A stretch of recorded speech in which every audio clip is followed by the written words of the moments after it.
أحضان القديسين إبراهيم وإسحاق ويعقوب وركبات قدران والراحة في الفردوس النعيم المعطى الإسحاق ومنه البصر والكهف والتناول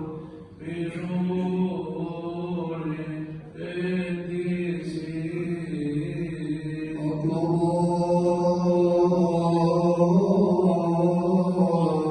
عن آبائنا وإخوتنا الذين رقدوا وتريحوا في الإيمان بالمسيح منذ البدء، آبائنا القديسين رؤساء الأساقفة، آبائنا الأساقفة، آبائنا القمامسة، ومعهم نسعد الراحل المتنيح المثلث الرحمات،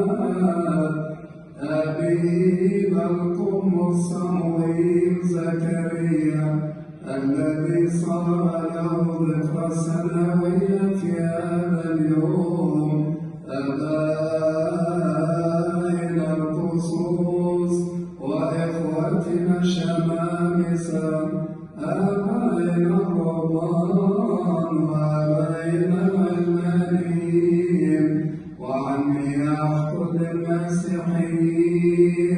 ومعهم المرحوم سمير زكريا، لكي المسيح إلهنا ينيح نفوسهم أجمعين في فردوس